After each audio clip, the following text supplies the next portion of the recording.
하나님의 말씀 누가복음 2장 41절에서 52절 말씀입니다.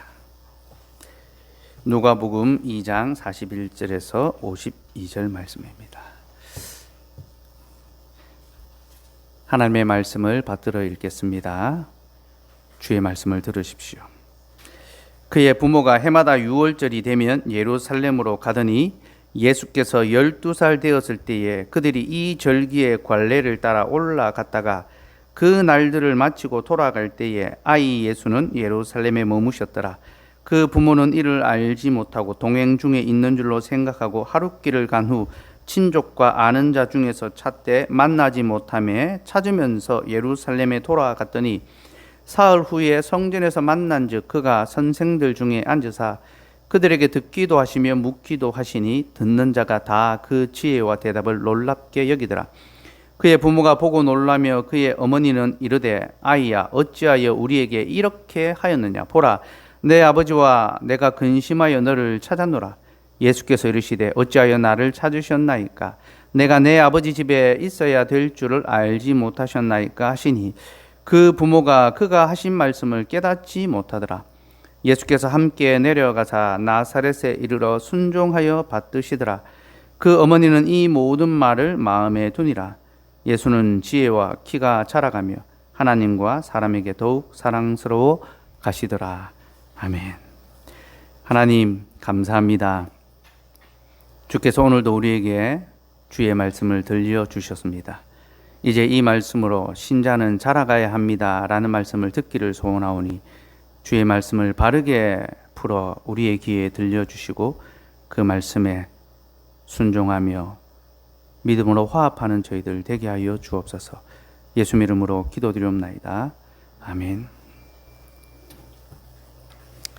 누가는 다른 복음서 저자들과는 달리 예수님의 유년 시절에 대한 기록을 두 가지 남깁니다.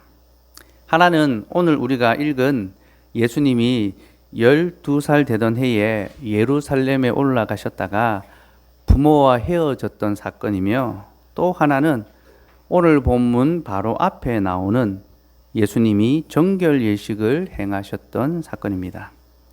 이 두 사건에는요, 두 가지 공통점이 있는데요. 하나는 둘 모두 성전에서 일어난 일이었다는 겁니다. 정결 예식도 성전에서 일어났고, 예수님 실종 사건, 예수님이 미아가 됐던 거죠. 이 실종 사건도 성전에서 일어난 일입니다. 또 하나의 공통점은 두 사건의 말미에 누가의 코멘트가 달려 있다라는 겁니다. 그럼 40절을 한번 볼까요? 40절 같이 읽읍시다. 시작. 아이가 자라며 강하여지고 지혜가 충만하며 하나님의 은혜가 그의 위에 있더라. 예수님의 정결 예식이 끝난 다음에 누가는 이런 코멘트를 달았습니다. 52절도 한번 봅시다. 시작. 예수는 지혜와 키가 자라가며 하나님과 사람에게 더욱 사랑스러워 가시더라. 자, 누가는 두 사건을 비슷한 멘트로 마칩니다. 요점은 예수님께서 키와 지혜가 자라가셨다는 겁니다. 여러분, 예수님은 만물의 창조자시며 하나님의 아들이시오 우리의 구속자이십니다. 그런데 누가는 그런 예수님께서 우리와 같이 우리 같은 그 사람으로서 자라가셨다라고 이야기합니다. 여러분, 이런 이야기는요, 신들의 이야기에는 적합하지 않습니다. 자란다라는 것은 사람에게나 적용되는 것이지 신들에게는 해당 사항이 없습니다. 세상의 신들을 한번 보십시오. 그들에게는 자람의 과정이 없습니다. 그들은 시작부터 완전체로 등장합니다. 무언가 자라가야 한다. 이것은 부족함이 있다는 거죠. 신으로서의 자격이 없는 겁니다. 그래서 세상의 신들은 자람의 과정이 없고 그 시작부터 완전체로 등장합니다. 그러나 우리의 구속자께서는요, 아이로 태어나셨고 그리고 점점 자라가셨습니다. 여러분, 신이 자라나다니요, 세상의 관점에서 보면 이는 참 이상하고 또 어리석은 그런 말처럼 들립니다. 특별히 누가는 이방인들을 향하여 이 복음서를 기록했습니다. 그래서 그의 책은 유대인들보다는 헬라인들에게 더 많이 읽혀질 것입니다. 누가복음은 이방을 위한 복음서입니다. 그런데 헬라 사람들이 어떤 사람들입니까, 여러분? 우리가 아는 헬라 사람들의 세계관은 신화적인 세계관이죠. 그들은 수많은 영웅 같은 신들을 갖고 있었습니다. 한마디로 헬라는요, 어벤져스의 그런 세계였습니다. 헐크, 토르, 캡틴 아메리카, 아이언맨, 산에, 바다에, 들에, 온 곳곳에 신들이 있었습니다. 그게 바로 헬라라는 그런 시대였습니다. 그런 나라였습니다. 그들은 수많은 멋진 신들을 보유하고 있는 그런 세계였습니다. 그런데 그런 이들을 향하여 누가는 우리의 구속자는 어린아이로 오셔서 어른으로 자라가셨다라고 말합니다. 이는 곧 우리가 전하는 이 예수는 우리와 똑같은 사람으로 나셨습니다 라는 그런 말이죠. 여러분, 복음의 확장성을 생각한다면 이런 내용은 빼는 게 좋습니다. 그렇지 않습니까? 사람들에게 걸림이 되는 내용은 빼는 게 전도에 도움이 됩니다. 예수 믿으면 잘 된다라는 말만 하지 안 된다는 말 합니까? 잘 안 하잖아요, 그죠? 하지만 누가는 그럴 생각이 없습니다. 그는 이 이야기가 자신의 복음에 반드시 들어가야 하며 또 바로 우리를 위하여 이것을 기록해 두었습니다. 그러면 이 사건을 통하여 누가가 전하고자 하는 교훈이 무엇일까요? 두 가지로 생각해 볼 수 있는데요. 첫째는 그리스도의 복음은 헬라 사람들이 생각하는 것과는 다른 종류의 복음이라는 것을 알리기 위하여 이렇게 했습니다. 여러분, 누가가 전하는 그리스도의 복음이 무엇입니까? 이 복음은 약함과 수고와 고난을 견뎌야 합니다. 복음과 함께 핍박을 받아야 합니다. 또 이 복음이 주는 약속은요, 죽음을 통해서만 얻을 수 있습니다. 죽음을 통해서만 부활과 영생의 복을 받아 누릴 수가 있죠. 하지만 세상은 다른 종류의 복음을 말합니다. 세상은 강함과 성공과 이김을 말합니다. 그리고 죽은 후회가 아니라 지금 살아서 누릴 수 있는 것만을 복이라고 말합니다. 죽은 다음에 얻는 것이 무슨 복이냐? 살아있을 때 누려야 복이지. 이것이 헬라 사람들이 생각하는 복음입니다. 누가는 바로 그런 세상을 향하여 우리의 신은 세상의 신과 다르며 우리의 복음은 세상의 복음과 다르다라고 말하는 것입니다. 곧 우리의 구속자는 우리와 같이 낮아지실 수 있는 분이시다. 그는 우리처럼 약함을 입으시고 그가 약해지신 것은 곧 우리의 약함을 짊어지시기 위함이다. 그는 우리의 추함과 부끄러움까지 짊어지시기를 기뻐하시는 분이시다. 그렇게 예수 그리스도를 소개하고 있는 것입니다. 두 번째 의도는 예수님의 자람을 바로 우리의 자람의 예표로 삼기 위해서입니다. 누가는 예수님의 자람을 우리의 본으로 삼습니다. 그래서 예수님이 자라가신 것처럼 우리 역시 하나님 앞에서 자라가야 한다라고 그렇게 교훈합니다. 특별히 저는 오늘 이 부분에 초점을 두고 말씀을 전하려 합니다. 오늘 설교의 제목은 신자는 자라가야 합니다입니다. 자, 우리가 읽지 않았지만 오늘 본문 앞에 있는 예수님의 정결 예식부터 잠시 봅시다. 예수님의 부모가 성전에 올라가서 모세의 율례를 따라 정결 예식을 행합니다. 22절에 보면요. 22절, 23절 같이 한번 읽어봅시다. 시작. 모세의 법대로 정결 예식의 날이 참에 아기를 데리고 예루살렘에 올라가니 이는 주의 율법에 쓴 바 첫 해에 처음 난 남자마다 주의 거룩한 자라 하리라 한 대로 아기를 죽게 드리고. 자, 예수님의 부모가 모세의 율례를 따라 정결 예식을 행하러 예루살렘 성전에 올라갔습니다. 율법에 의하면 남자 아이를 낳은 여인은 40일 동안 부정한 상태에 있습니다. 그리고 40일이 지나면 그날 하나님 앞에서 정결의 예식을 행해야 합니다. 그리고 이를 통하여 산모와 자녀가 거룩함, 정결함을 얻습니다. 하나님께서 왜 이런 규례를 제정하셨을까요? 하나님은 이 규례를 통하여 모든 사람이 아담의 원죄 아래 부정하게 태어난다라는 것을 교훈하십니다. 곧 사람의 시작이 죄와 비참이라는 거죠. 사람이 태어나는 것은 기쁘고 좋은 일입니다. 그러나 우리는 모든 생명이 아담의 원죄 아래 죄와 비참 가운데 태어난다는 것을 기억해야 합니다. 하나님께서는 바로 이것을 가르치시기 위하여 산모가 아이를 낳고 40일 동안 부정한 기간을 지나게 하셨습니다. 그러나 이것이 끝이 아닙니다. 그 기간이 지나면 이제 하나님 앞에서 정결 예식을 행함으로 그가 거룩함을 덧입습니다. 이는 너희가 다 부정하지만 내가 택한 백성들은 나로 말미암아 거룩함을 얻게 될 것이다. 바로 이것을 가르쳐 주시는 것이고요. 또 이러한 규례를 통하여 이스라엘 백성들은요, 태어나는 것으로부터 인생을 시작하는 것이 아니라 하나님 앞에서 정결함을 얻는 그 시점으로부터 삶을 시작하게 된다는 그 교훈을 줍니다. 곧 출생이 인생의 시작이 아니라 하나님 앞에서의 정결이 인생의 시작이라는 거죠. 예수님께서도 바로 이 예식을 치르셨습니다. 생후 40일 되던 날 정결 예식을 행하심으로 이제 하나님 앞에서 언약 백성으로서의 삶을 본격적으로 시작하셨습니다.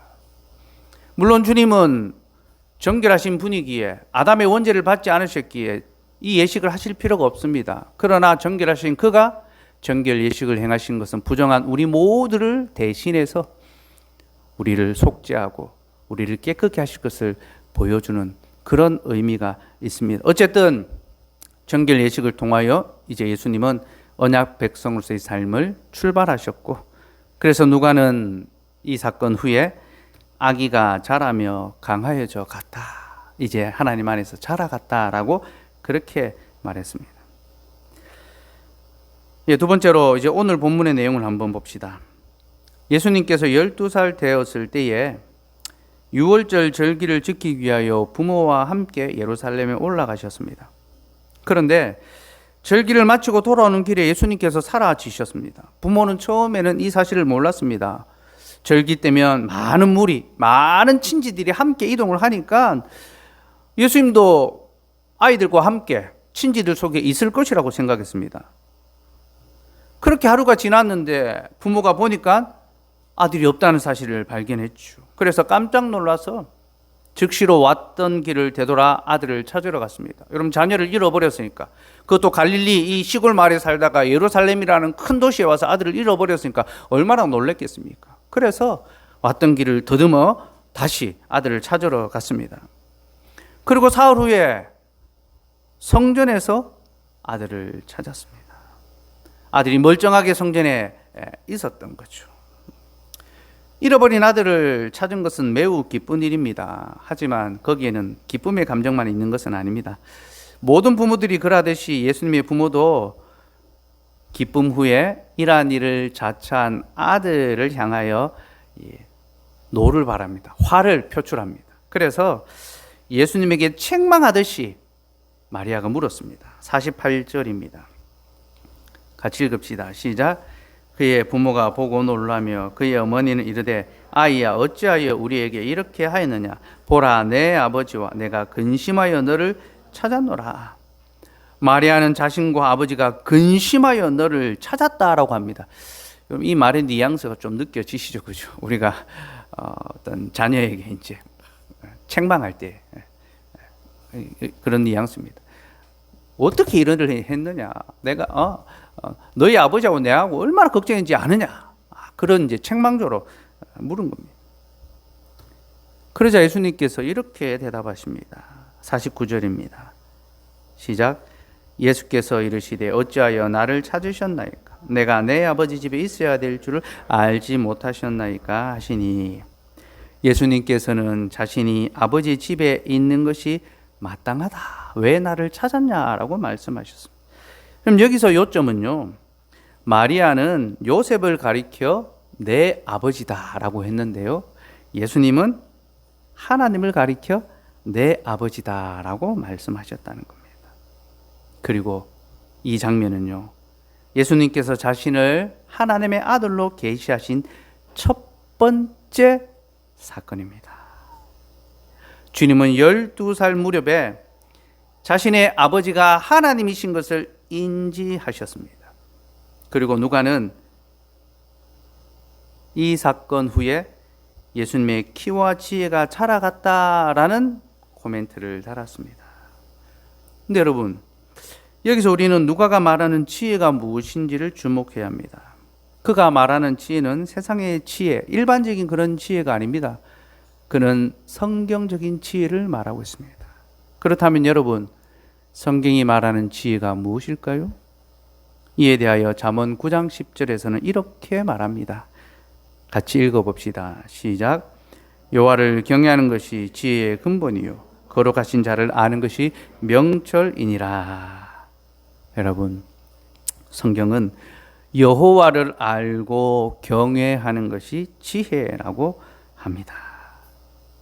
그러니 지금 예수님께서 하나님을 자신의 아버지로 알고 고백하는 것, 이것이 바로 지혜라는 거죠. 어느 시점부터인지는 정확히 알 수 없지만 주님은 자신이 하나님의 아들이신 것을 아셨습니다. 그리고 하나님에 대하여 더욱 깊이 알아가셨습니다. 주님이 나면서부터 내가 하나님의 아들이다라는 것을 깨닫지는 않으셨겠죠. 그렇죠? 어느 시점부터 하나님이 자신의 아버지라는 사실을 깨닫기 시작하셨던 겁니다. 그리고 누가는 바로 이것을 가리켜 주님의 지혜가 점점 자라가고 있다. 예수님께서 자신이 누군지, 하나님이 누구신지를 알고 아버지 하나님을 경외하는 삶을 살아가는 것을 가리켜 그의 지혜가 자라가고 있다라고 그렇게 말하고 있는 것입니다. 네, 여러분, 여기서 잠깐 오늘의 주제에서 벗어나서 오늘 본문의 사건이 보여주는 구속사적 의미에 대해서 좀 말씀을 드리려 합니다. 주님이 12살 때에 성전에 올라가신 이 사건은요, 앞으로 그가 행하실 사역에 대한 예표입니다. 12살이라는 나이는 이스라엘의 12지파와 같습니다. 그리고 성전에 올라간 절기는 이스라엘의 구원을 가리키는 유월절이었습니다. 이 둘을 조합하면 주님이 온 이스라엘을 위하여 새로운 구속의 사역을 이루실 것을 보여줍니다. 또 주님은 성전에서 선생들에게 듣기도 하고 묻기도 하셨는데요, 듣는 자들이 다 그 대답하시는 것에 놀랐습니다. 이는 주님이 앞으로 이스라엘의 선생이 되실 것을 보여줍니다. 주님은 이스라엘의 선생으로서 백성들에게 말씀을 가르쳐 줄 것입니다. 그리고 요셉과 마리아가 사흘간 예수님을 잃어버렸다가 다시 찾았는데요, 이는 바로 주님이 죽으시고 부활하실 바로 그 사건을 가리킵니다. 왜냐하면요, 누가복음에서 잃어버린 아들을 다시 찾는 것은 바로 죽음과 부활에 관한 이야기이기 때문입니다. 누가가 그런 흐름으로 복음서를 기록하고 있습니다. 여러분, 그 유명한 탕자의 비유에서 보면요, 아버지가 집을 나갔다가 돌아온 아들을 가리켜서 이렇게 말합니다. 누가복음 15장 32절 말씀 같이 읽읍시다. 시작. 이 내 동생은 죽었다가 살아났으며 내가 잃었다가 얻었기로 우리가 즐거워하고 기뻐하는 것이 마땅하다 하니라. 여러분, 잃었다가 다시 찾은 아들을 가리켜 무엇이라고 합니까? 이 내 동생은 죽었다가 살아났으며, 잃었다가 찾은 아들은 죽었다가 다시 살아난 아들을 가리킵니다. 그러므로 여러분, 예수님의 부모가 예수님을 잃어버렸던 사흘은 주님이 죽음에 계셨던 사흘이요, 또 다시 찾은 것은 주님이 다시 살아나신 부활의 사건을 가리킵니다. 이렇게 볼 수 있는 결정적인 증거가 하나 더 있는데요, 누가는 자신의 복음서의 마지막 부분에 오늘 사건과 매우 유사한 사건을 하나 배치시킵니다. 바로 엠마오 마을로 내려가던 두 제자 이야기입니다. 이 두 제자는 예수님께서 죽으신 후 사흘째 되던 날 예루살렘에서 집으로 돌아가고 있었습니다. 마리아와 요셉처럼 말입니다. 그때의 절기도 유월절입니다. 그리고 그들도 예수님의 부모처럼 근심 중에 있었습니다. 예전에 제가 이 부분을 설교하면서 이 두 제자는 부부일 가능성이 매우 높다라고 말씀드렸습니다. 성경의 증거들을 찾으면 부부라고 보는 것이 타당합니다. 둘 중에 한 사람의 이름만이 등장하고 또 둘은 같은 집에 살았습니다. 그리고 성경 안에 또 다른 한 사람, 그 아내의 이름이 등장하고 있습니다. 또 예수님의 죽으심의 목격자였습니다. 아무튼 누가는 자신의 복음서의 시작과 끝에 아주 유사한 사건을 배치시키면서 어떤 한 주제를 강하게 부각시키고 있습니다. 둘 다 예수님을 잃어버린 사람들이며 둘 다 사흘간 근심에 사로잡혀 있었으며 둘 다 부부며 둘 다 예수님을 다시 찾은 후에 기쁨을 얻었습니다. 바로 이를 통하여 누가는 예수님의 죽음과 부활이 자신의 복음서 전체를 이끌어가는 주제인 것을 강조하고 있습니다. 여러분, 예수 그리스도의 죽음과 부활은 복음의 핵심이요, 복음의 모든 것입니다. 이것을 명심하십시오. 다시 오늘의 주제로 돌아와서요, 예수님은 지혜와 키가 자라가셨습니다. 주님은 지혜에 있어서 부족함이 없는 분이신데 지혜에 자라가셨으며, 주님은 모든 만물보다 더 크신 분이신데 주님의 키가 자라가셨습니다. 이미 지혜로운 분이 더 지혜로워지셨고 만물보다 더 크신 분이 자라가신 것은 자신을 위한 것이 아니라 우리를 위한 것입니다. 곧 우리로 자람을 얻게 하기 위해서죠. 그래서 주님의 자람은 우리에게 본이 됩니다. 주님이 자라가신 것처럼 우리도 몸과 지혜가 자라가야 합니다.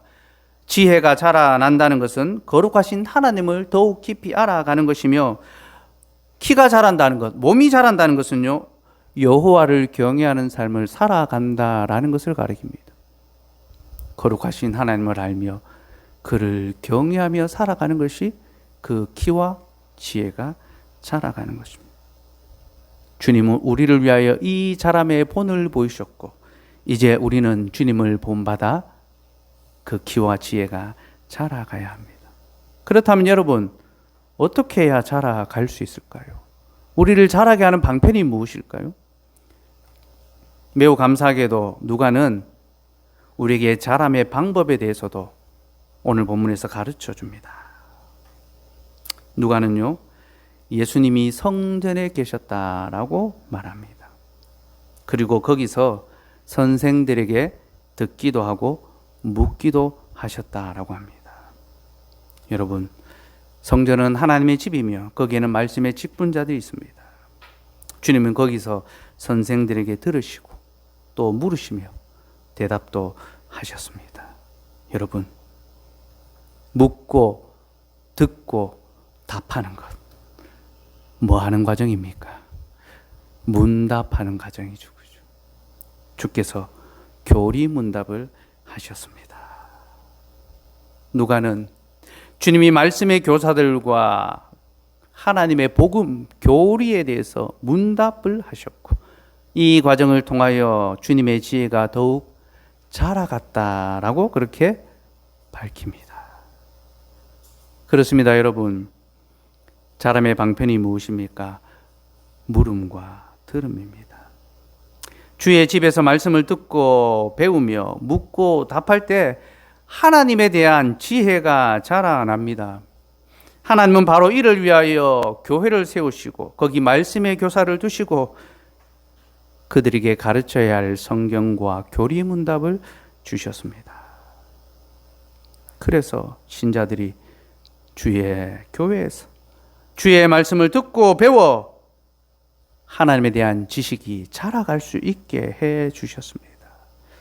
여러분, 성경과 교리문답은 우리의 자람이 있어서 매우 중요합니다.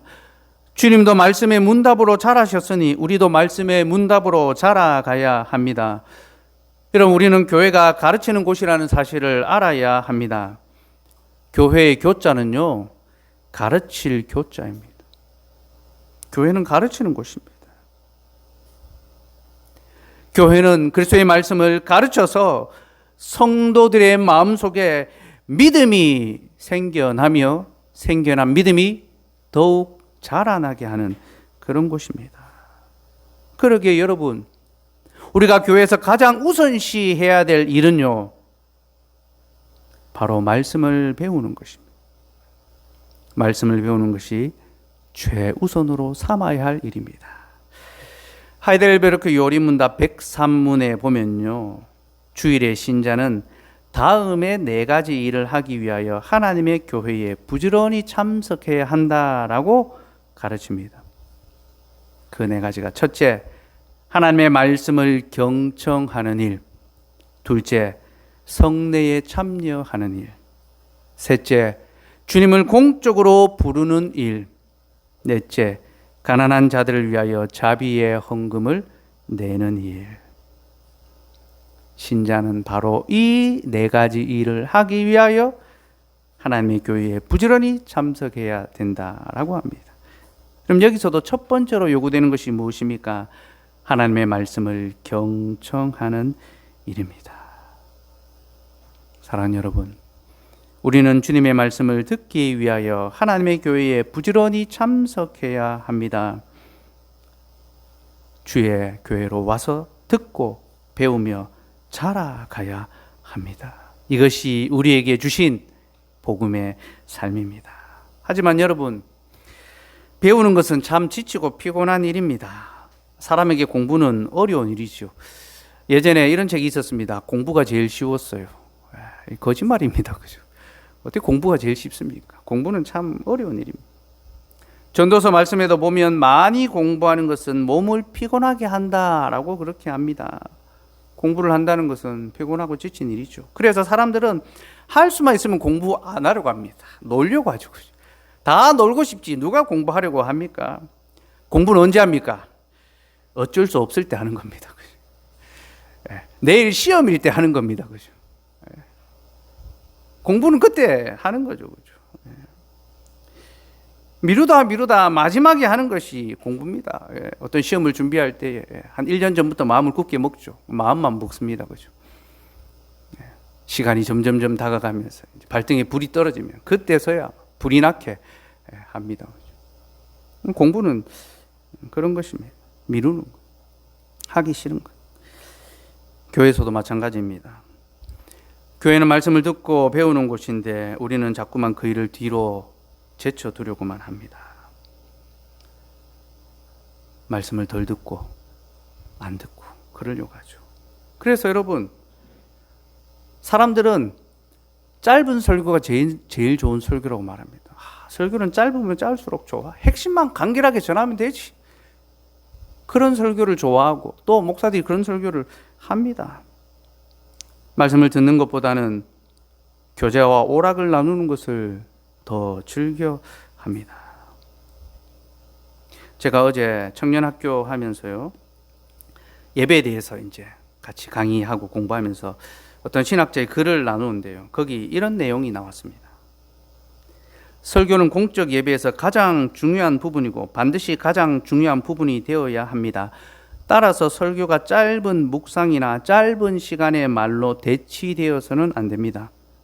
성령께서 설교로 하나님의 백성의 마음 속에서 일하실 것입니다. 그러므로 우리는 이 설교를 줄이려고 해서는 안 되고 설교의 정당한 위치를 부여해 주어야 합니다.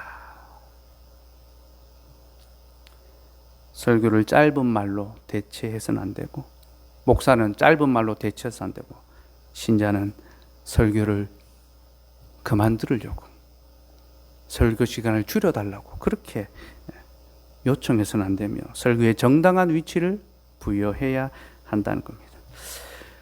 이 글을 나누면서 저는 두려운 마음이 들었습니다. 왜냐하면 요즘 저의 설교가 점점 짧아지고 있기 때문입니다. 물론 이제서야 저는 일반적인 범주에 들어왔다라고 할 수 있습니다. 전에는 길어도 너무 길었죠. 1시간, 2시간, 많이 할 때는 3시간도 하고 밤을 새워 설교한 적도 있었습니다. 요즘은 그렇게 하라 해도 못할 것 같아요. 체력이 일단 안 되고.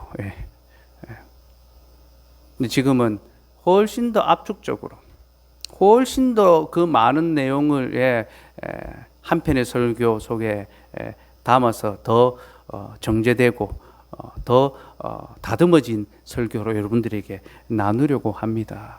근데 여러분, 제가 말씀을 전할 때 있었어요.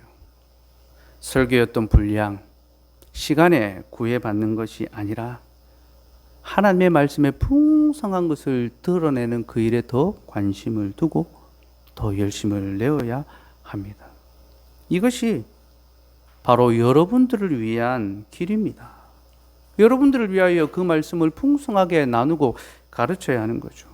그러니 여러분, 저의 설교가 짧아지거들랑 좋아하고 목사님 요즘 설교 짧아서 좋다 그렇게 좋아하지 마시고 도리어 싫어하시고 저한테 항의해 주셔야 됩니다. 목사님, 처음 우리에게 하셨던 것처럼 다시 깊고 풍성한 그 말씀을 베풀어 주시면 좋겠습니다.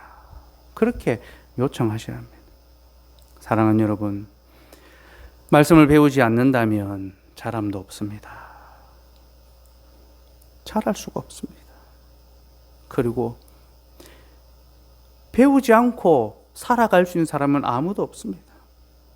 주님같이 지혜로우신 분도 하나님의 집에서 선생들에게 듣고 물으시며 자라나셨는데 우리같이 무지한 자들이 어찌 듣지 않고 배우지 않고 살아갈 수 있겠습니까? 만약 그렇게 산다면 우리는 짐승처럼 살아가게 될 것입니다. 사람이 무엇을 행해야 될지 알지 못하고 자기 마음대로 자기 정욕을 따라 자기 욕심대로 살아가게 될 것입니다. 배우지 않는다면 그렇게 살아갑니다. 우리는 주님의 교회에서 말씀을 듣고 배우며 하나님을 아는 지혜에 있어서 자라가야 합니다. 그리고 여호와를 경외하는 삶을 살아감으로 우리의 몸이 자라갈 수 있게 해야 합니다. 여러분, 바로 이것 때문에 우리가 주의 교회에 오며 또 우리 곁에 주님의 교회가 있는 것입니다. 그러므로 주의 집에 오셔서 주께서 바로 여러분들을 위하여 세우신 말씀의 교사에게 듣고 배우십시오. 그리고 믿음과 행함이 있어서 자라가시기 바랍니다. 그것이 바로 교회가 여러분에게 줄 수 있는 유익이며 복입니다. 그러나 여러분, 자람은 결코 저 혼자만의 수고로 이루어지지는 않습니다. 자람은 전하는 자와 듣는 자가 함께 합심하여 동력해야지만 가능합니다. 그래서 여러분들은요, 이제 들은 말씀을 들고 집으로 돌아가셔서 그 말씀을 계속 묵상하며 또 말씀을 더욱 가까이 하셔야 합니다. 말씀이 참으로 그러한지 살피고 깊이 묵상해야 합니다. 잘 이해가 되지 않았던 부분들은 다시 살펴보고 또 묻기도 하고 그렇게 하면서 말씀을 사모해야 합니다. 또 가정에서 서로 말씀을 나누며 가르치고 문답해야 합니다. 남편은 아내와 부모는 자식과 문답하며 주일의 말씀을 그리고 매일의 말씀을 나누어야 합니다. 그리고 교회로 함께 모여서 듣고 배우고 그 들은 바 말씀을 서로 나누며 서로를 유익하게 해야 합니다. 자신이 받은 은혜를 나누고 서로 적용할 거리를 나누면서 우리가 이 말씀을 마음에 품고 살아갈 수 있는 지혜를, 힘을, 용기를 얻어가는 거죠. 바로 이런 과정을 통하여 우리의 자람은 연속성, 한번 그저 말씀을 듣고 은혜 받은 거기서 조금 자라는 것이 아니라 우리의 매일이 자라가는 그런 삶이 될 것입니다. 이 자람이 있어서 개인과 가정과 교회가 서로 협력하여 잘 힘을 모아야 되는데요. 이 부분에 대해서는 제가 수요일에 더 말씀을 드리겠습니다. 수요일 날 말씀을 꼭 들으시기 바라고요. 참고로 한 가지만 말씀드리면요. 오늘 본문을 성내전적으로 이해하면 주님의 자람은 유아 세례를 가리키고 또 입교 문답하는 그 사이의 시간의 이 과정들을 보여줍니다. 주님이 정결의 예식을 행한 것은 유아 세례를 받은 것과 비슷합니다. 할례 후에 정결의 날까지 기다려야 되죠. 그리고 그 날에 정결함을 얻습니다. 유아 세례의 의식을 행한 것과 같습니다. 유아 세례를 통하여 깨끗하게 하고 정결하게 하지 않습니까? 또 주님이 12살에 성전에 올라가서 선생들과 문답하신 것은 입교 문답을 하신 것과 같습니다. 이제 자신의 신앙을 고백하고 드러내신 거죠. 그렇게 유아 세례와 입교 사이에 교회의 교리문답이 있습니다. 여러분, 교리문답이 무엇을 위해 있습니까? 신자가 유아 세례로부터 입교의 그 과정에 이를 수 있도록 자라게 하기 위해서, 아이가 자라가게 하기 위해서 교리문답이 있는 것입니다. 그리고 그 자라임의 과정 속에 가정과 교회와 교회 학교가 함께 힘을 쏟아야 하는 겁니다. 우리 교회에는 자녀들이 있습니다. 또 앞으로 태어날 자녀들이 많이 있을 것입니다. 하나님께서 우리 교회에 점점 자녀들을 보내고 계시다라는 것을 저는 느끼고 있습니다. 많은 부담을 또한 동시에 느낍니다. 그들을 언약의 자녀로 잘 길러가야 하는 것, 이것이 우리 교회의 책임이죠. 이 일을 위하여 가정과 교회와 교회 학교가 삼위일체적으로 협력하며 함께 수고해야 합니다. 더 구체적인 내용은 수요일에 나누도록 하겠습니다. 말씀을 맺겠습니다. 코로나로 인하여 우리의 일상에 많은 부분에 손실이 생겼지만 사실 가장 큰 손실은요, 경제적인 것이 아니라 영적인 손실입니다. 교회에서 말씀을 배우고 말씀을 나누고 교제하는 시간이 대폭 줄어들었습니다. 국가의 지침에 따라 이것을 할 수 없는 그런 시대가 되어버렸습니다. 이는 실로 영적인 위기입니다. 큰일 난 것입니다. 그러나 여러분, 상황은 곧 끝이 날 것입니다. 모든 시작한 것에는 끝이 있습니다. 그러므로 코로나 팬데믹도 곧 끝이 올 것입니다. 하나님이 끝나게 할 것입니다. 그리고 그때 우리는 배움과 교제와 나눔을 다시 회복해야 합니다. 우리는 다시 듣기에 힘쓰며 들은 것을 나누기에 수고하고 또 나눈 것을 지켜 행하기에 열심을 내어야 합니다. 우리는 반드시 그리해야 하며 또 지금부터 그 일을 시작해야 합니다. 그 일을 함께 해갈 수 있으면 좋겠습니다. 프랑스 파리에 가면 프로코프라는 카페가 있다고 합니다. 이 카페는요, 프랑스에서 최초로 생겨난 카페인데 거기 많은 철학자, 사상가, 문학자들이 차를 마시며 학문과 사상과 시대의 담론을 나누었다고 합니다. 우리가 잘 아는 루소, 볼테르, 몽테스큐 이런 사람들이 다 여기 가서 차를 마시면서, 커피를 마시면서 학문과 사상과 시대의 담론을 나누었습니다. 그들은 서로의 지식을 공유했고 또 지혜를 나누며 집단 지성을 형성했습니다. 그리고 바로 거기로부터 프랑스 대혁명과 또 새로운 시대의 변화가 촉발되었습니다. 당시에 그 카페를 가리켜서 사람들이 이런 말을 했다고 합니다. 저기는 사람이 한번 들어갔다 나올 때마다 다른 사람이 되어서 나온다. 들어갈 때와 나올 때 지식이 달라지고 교양이 달라지고 사상이 달라진다는 거죠. 여러분, 교회가 바로 그런 곳입니다. 교회는 한 번 갔다가 올 때마다 주의 집에 한번 들어갔다가 나올 때마다 다른 사람이 되어 나오는 그런 곳입니다. 주께서는 들어가며 나가며 우리에게 말씀의 꼴을 먹여주시고 우리로 생명을 얻으며 더욱 풍성히 얻게 해 주십니다. 그러니 주의 집에서 우리가 더욱 풍성한 믿음의 사람으로, 굳건한 믿음의 사람으로 자라가야 한다는 거죠. 교회를 10년, 20년, 평생을 다녔는데 그 믿음의 진보와 자람이 없다면요, 그 교회가 문제거나 그 사람이 문제거나 아니면 둘 다 문제거나 그 중에 하나입니다. 여러분, 우리의 교회 생활이 무익하지 않게 합시다. 여기서 마땅히 무엇을 먼저 해야 되는지를 기억하고 그 일을 합시다. 말씀의 교훈을 듣기도 하고 묻기도 합시다. 그리고 하나님 앞에서 그 키와 지혜가 함께 자라갑시다. 주님도 아버지의 집에서 자라가셨으니 우리도 그렇게 자라가야 할 것입니다. 기도하겠습니다.